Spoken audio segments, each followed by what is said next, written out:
not a small project. This is actually a fairly big project. So to make your first project a really big project, that's a fairly risky thing. On any leading edge project, you have to go into territory that's by definition fraught with risk because it hasn't been tried before.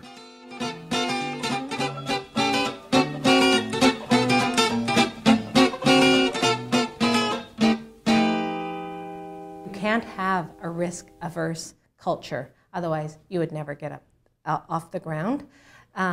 So you have to have a risk-tolerant culture, and you have to work with advisors who can help you, who have more experience in certain areas than you do, who can help you identify where the risks might be so you can manage them, avoid them, or mitigate them. For Evergreen, it really changed our culture. We didn't approach things. Until about the last year, I never talked about risk. It was more like, how do we do this? And if we all sort of row together and are smart about it, we'll pull it off. Risk management was a critical thing for us, how we handled it. If we had been more cautious in our risk management, this project would not exist, guaranteed. So the way we've handled the sequence of decisions around releasing dollars for construction, releasing dollars for the development of the project has been absolutely right. Although it would freak out the average board and staff from a risk management perspective. I call it the hippie shit attitude. There's a not-for-profit part of our world that goes, don't worry, somehow it'll all work out. And I think that's why in some circles the not-for-profit world has been regarded as being less than efficient and perfect.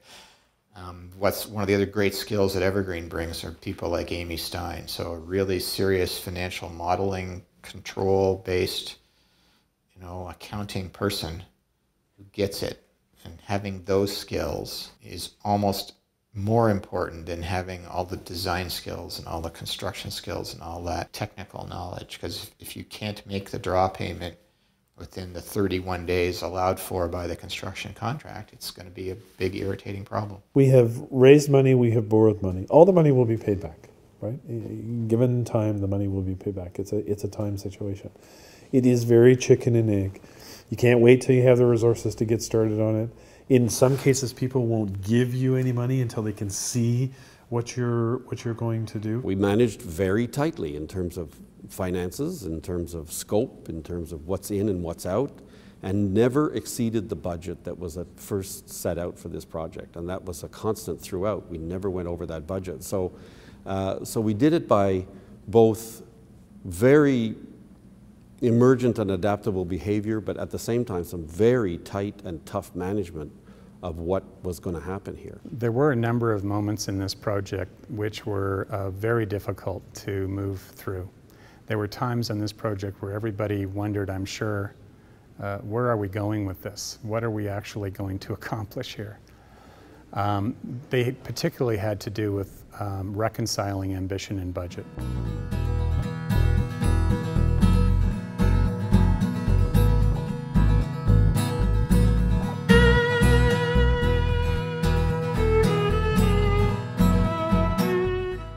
We explored all kinds of possibilities, and figuring out how to distill all of those possibilities into a concise economy of means kind of approach was a huge challenge.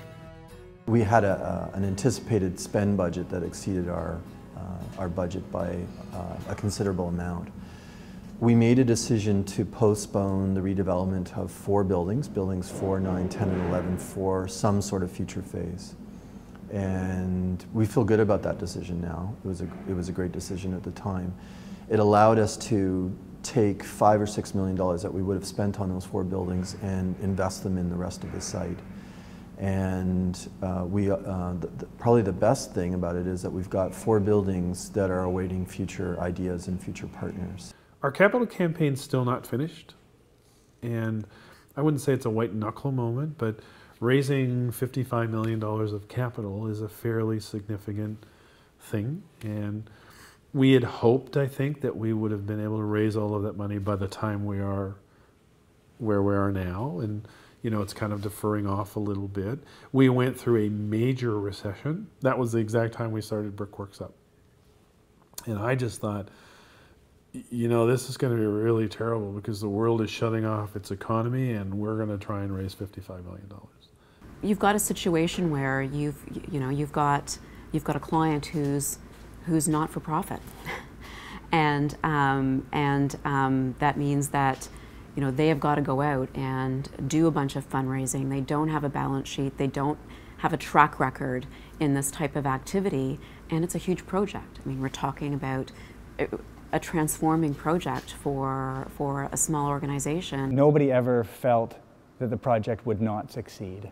And so certain decisions were made around financing and spending of money that were aligned with that expected future. So we've gotten ahead of ourselves in this particular moment. We've spent money ahead of actually receiving the money, and there's been a lot of anxiety within the organization around that point. But I'm proud to say that both the staff and the board have embraced the fact that the project will succeed.